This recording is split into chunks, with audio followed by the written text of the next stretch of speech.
So following on from the previous two videos, we were trying to sketch this function here, and then we got to a stage where we know just to the right of the number 1, this thing here will be positive infinity. Just to the left, this thing here will be negative infinity, and this bit here will be heading towards 0, but it will stay on the negative version of the. So this bit here is going to be very, very small, but it will be a negative, very, very, very small. Okay.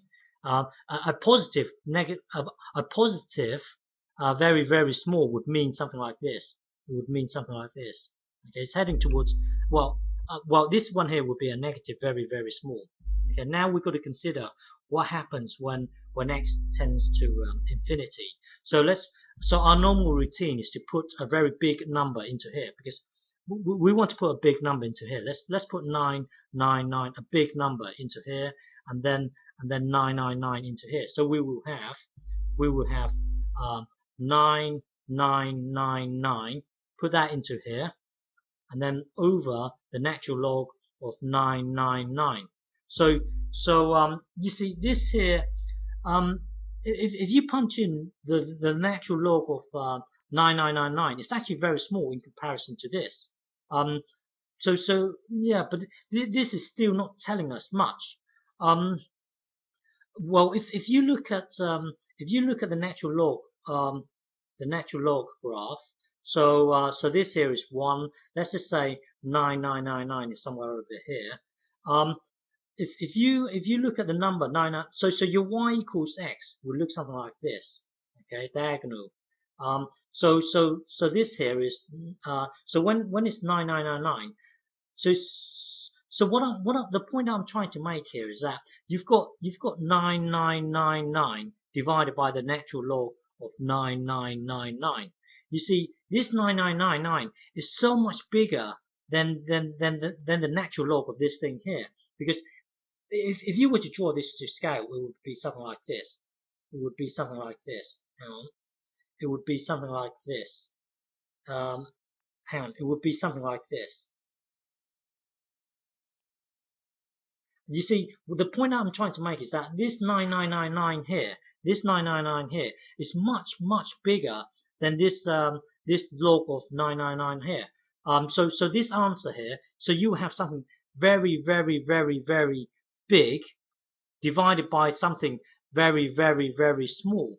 So when you have something very, very big divided by something very, very small, then the overall answer would be very, very big. So the point I'm trying to make is that this thing here goes to infinity as you head as x heads towards infinity here. Then this the y value will also head towards infinity as well.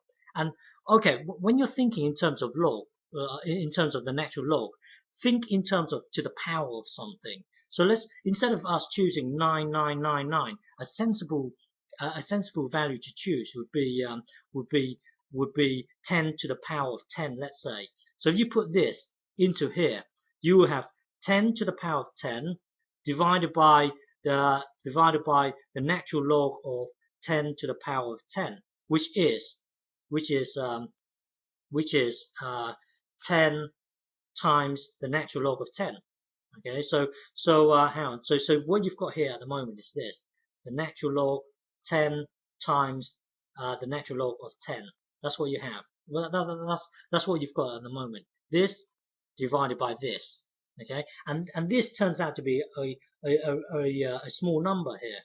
This turns out to be a small number. The point is that this thing here is massive, and this thing here is very small in comparison. So overall, the answer, overall, this number here would be very, very big, because you've got something that's very, very big divided by something that's very, very small. So overall, it's going to head towards well, you can say it's heading towards infinity. So far, we know our graph to look something like this. But the thing is, we don't know if it's going to cross over like this, or if it hovers above the x-axis. We don't know yet.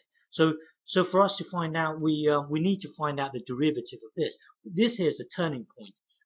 We know, all that we know so far is that when x is positive, when x heads towards positive infinity, f of x will also be positive infinity. It will be very, very big. So now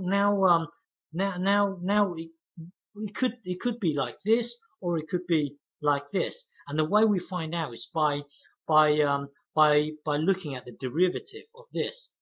You see, we want to find out where the gradient will be 0. So if the gradient 0 is here, so far we know that this here is infinity. This here is infinity.